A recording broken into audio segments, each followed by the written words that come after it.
jangan keluar pas waktu menjelang maghrib gitu ya. Itu kenapa gitu? Karena secara alam sendiri energinya berubah. Ketika energinya berubah, tubuh kita beradaptasi tuh. Nah, terkadang adaptasi kita itu kesadaran kita naik.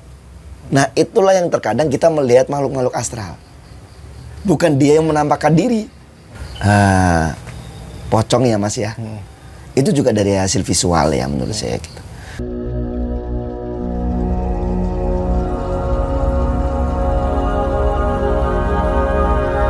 Safari Silaturahmi Sinergi.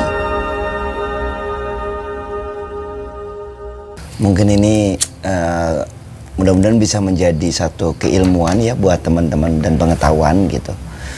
Bahwa makhluk astral itu kan sebetulnya sebentuk gelombang aja gitu, secara energi ya. Yang frekuensinya itu lebih tinggi daripada frekuensi fisik kita kan gitu. Jadi dimensinya berbeda gitu. Kalau kita bicara apakah entitas itu ada gitu. Dari apa yang saya pahamin gitu ya. Jadi kalau misalnya teman-teman menolak itu pun juga nggak masalah gitu. Artinya ini dari sudut pandang saya ya Mas. Jadi sebetulnya entitas-entitas itu pun sendiri gitu mewujud itu nggak seperti apa yang kita bayangkan gitu sebetulnya.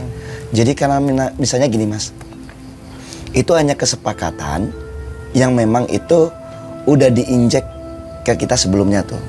Oh kalau di sini ini ada perempuan rambut panjang yang disebut kuntilanak. Terus di sini ada tubuh besar berbulu itu yang disebut dengan genderuwo gitu kan gitu. Itu adalah satu imajinasi dari penangkapan gelombang. Jadi nggak mesti seperti itu juga. Jadi dia bisa, si kuntilanak itu dia bisa berubah wujud, bukan kuntilanak aja. Misalnya saya bosan jadi kuntilanak menjadi pocong misalnya kayak gitu. Bukan, itu karena ini bukan itu ya. Misalnya gini, kita bicara tentang frekuensi ya, di frekuensi astral itu kan banyak ya gelombang-gelombangnya bertingkat ya. Artinya bahwa ketika frekuensinya ini orang menyebutnya ini kuntilanak, frekuensi ini dia menyebutnya ini genderuwo. Jadi ada varietasnya lah kalau bahasa tanaman itu ya. Jadi itu hanya kesepakatan bahwa ketika frekuensinya ini kita namai dia itu kuntilanak. Itu kesepakatan lokal aja gitu. Makanya kenapa di luar negeri nggak ada gitu. Dan tidak mengimajinasikan yang sama gitu. Itu hanya imajinasi yang divisualkan oleh lokal gitu. Makanya di setiap daerah itu Mas, itu berbeda-beda. Cara menamai, cara memandang, cara bervisual. Artinya kalau kita bicara esensinya itu hanya gelombang aja gitu. Dengan frekuensi tertentu gitu. Nah barulah orang itu memvisualkan, mengimajinasikan gitu. Jadi di situ. Jadi kalau untuk dia bisa mewujud atau tidak gitu kan tergantung imajinasi kita. Nah kalau menurut saya gitu ya, tidak semua gelombang atau frekuensi itu atau varietas-varietas makhluk astral itu bisa menjadi fisik. Nggak semuanya. Dia itu hanya bisa terlihat gitu ya. Misalnya ini saya kasih contoh ya. Tidak semua orang bisa melihat secara kasat mata. Kan gitu tuh. Jadi mereka sendiri itu dimensinya berbeda. Kalau toh misalnya dia terlihat itu karena kesadaran kita yang naik ke astral. Misalnya saya kasih contoh nih. Di alam itu setiap energinya setiap waktu itu berubah. Saya kasih contoh misalnya. Kenapa orang dulu menganggap bahwa jangan keluar surup-surup. Jangan keluar pas waktu menjelang maghrib gitu ya. Itu kenapa gitu? Karena secara alam sendiri energinya berubah. Ketika energinya berubah, tubuh kita beradaptasi tuh. Nah terkadang adaptasi kita itu kesadaran kita naik. Nah itulah yang terkadang kita melihat makhluk-makhluk astral. Bukan dia yang menampakkan diri, tapi positioning kita yang memungkinkan untuk melihat dia. Kan sebetulnya gitu. Kalau misalnya kita memahami secara pola tubuh kita tuh. Jadi ada suatu ketika juga Mas, di mana momentum-momentum tertentu gitu ya, faktor X ini atau makhluk astral ini bisa mewujud gitu, yang bisa dilihat oleh secara inderawi fisik, memungkinkan. Tapi momentumnya itu tidak setiap hari, hanya momentum-momentum tertentu. Misalnya ketika di bulan-bulan istilahnya ya, ketika kondisi bulan dan kondisi bumi gitu ya, itu tepat gitu ya, itu akan memudahkan dia untuk mewujud. Dan juga lokasi. Jadi ketika lokasinya itu lembab gitu ya, kan itu ada frekuensi energi dengan gelombang tertentu yang dia itu nyaman di situ tuh. Akhirnya dia ketika di momentum yang tepat dia akan mewujud menjadi fisik. Sebenarnya cuma itu. Jadi nggak semuanya itu bisa mewujud jadi fisik. Jadi kayak misalnya mungkin teman-teman pernah dengar ya, saya itu kayak ada hantu mas di rumah saya, tiba-tiba pintu buka sendiri, ada gelodakan gitu ya, apa gerak atau suara gitu.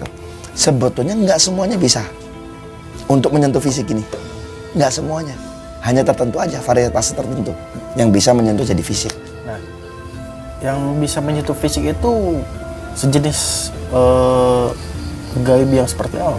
Itu yang mungkin beberapa orang menamainya genderuwo ya, itu bisa mewujud jadi fisik, yang lain nggak bisa. Karena kekuatannya lebih besar.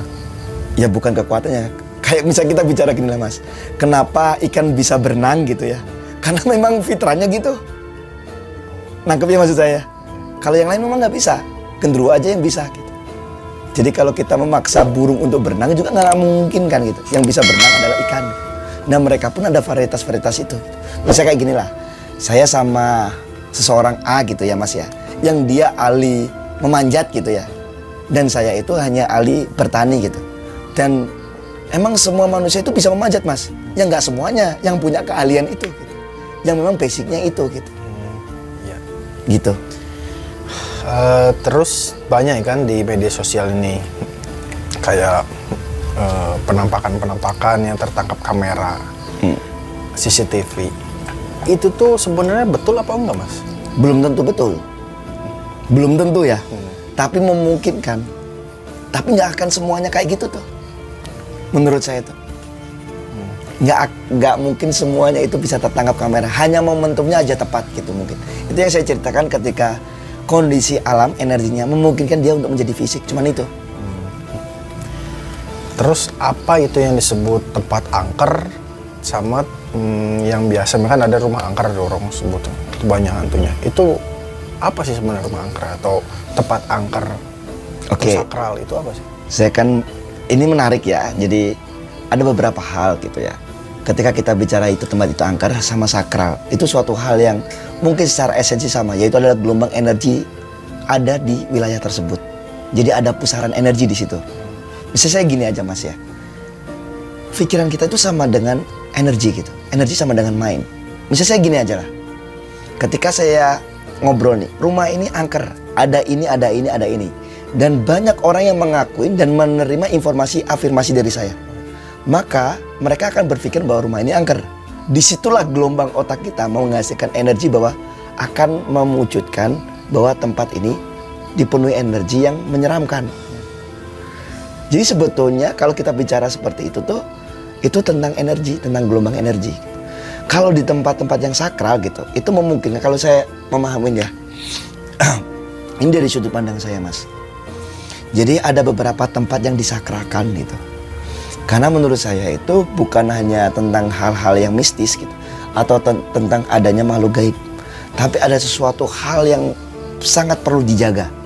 Misalnya gini, saya kasih contoh. Saya dulu bekerja di salah satu instansi gitu mas, yang memang beliau ini, perusahaan ini sangat konsen tentang sumber mata air. Dan setiap tempat di sumber mata air itu pasti ada tempat yang dianggap sebagai tempat yang sakral. Mungkin itu adalah cara orang-orang dulu untuk memahami atau memahamkan tentang konservasi. Jadi karena tempat ini sangat sensitif, sangat vital, maka kita sakralkan. Karena apa? Kalau misalnya ini dirusak akan berdampak besar. Nangkep ya di situ ya. Jadi ada momentum-momentum itu. Makanya kita lihat dari sudut pandang yang mana, melihat dari sisi yang mana gitu. Jadi kalau misalnya tadi dibilang bahwa tempat ini angker, itu bisa jadi karena adanya satu gelombang energi di situ. Ada juga yang itu dibuat oleh kita. Misalnya saya ngobrol bahwa tempat ini angker, terus diadopsi sama Mas. Mas cerita ke teman-teman yang lain, akhirnya sepakat seluruh masyarakat bilang tempat ini angker. Jadilah energi di situ bahwa tempat itu adalah angker gitu. Jadi karena ada kandungan energi negatif gitu. Jadi kenapa orang ke situ tiba-tiba merinding, tiba-tiba takut ya, karena energinya udah di set gitu ya, udah dialirkan gitu oleh beberapa dari kita itu untuk mengakuin bahwa di situ ada entitas itu. Ya. Bentar. Terus apa bedanya jin, kuntilanak, pocong, genderuwo dan lain-lain? Ya itu varietas ya. Dalam satu Kalau kita bicara tanaman itu kan ada family, ada varietas gitu ya. Artinya dia pada satu dimensi yang sama, tapi berbeda apa ya? Berbeda ciri aja gitu. Tapi itu sama si kuntilanak itu apakah dia jin apa bukan? Ya jin. Berarti Ya kan kalau disebut di beberapa literasi gitu ya, di salah satu keyakinan itu yang disebut dengan jin gitu. Jadi suatu entitas makhluk lain gitu yang dimensinya lebih tinggi daripada dimensi fisik kita gitu. ya, saya ingin Nah beda kalau misalnya kita bicara tentang pocong ya Mas ya. Itu juga dari hasil visual ya menurut saya gitu. Jadi mungkin bisa gini lah. Kalau kita membedakan makhluk astral itu beda secara energi yang dipancarkan ya, frekuensi, vibrasinya. Itu kan bisa kita rasakan. Lah ada juga yang memang itu adalah manusia yang sudah meninggal dan datang untuk melihat kita gitu. Pernah dengar itu nggak? Oh ini mbahmu datang gitu misalnya ya. Atau ini adalah leluhur gitu ya. Itu memungkinkan gitu. Memungkinkan ya, tapi nggak semuanya. Nah itu bisa kita rasakan ini bener jin atau memang leluhur kita yang datang tuh. Itu dari vibrasi energinya berbeda. Nah, bahkan ada yang salah tangkap gitu ya. Misalnya gini, saya pernah ketemu seorang. Mas Odi, saya diikutin oleh leluhur saya gitu katanya. Nah saya langsung bilang gini, emang leluhurmu gak ada kerjaan ngikutin kamu? Saya bilang gitu. Karena menurut saya gak mungkin. Itu selalu ngikut kita gitu. Mungkin di momentum-momentum yang urgent gitu ya, itu memungkinkan gitu.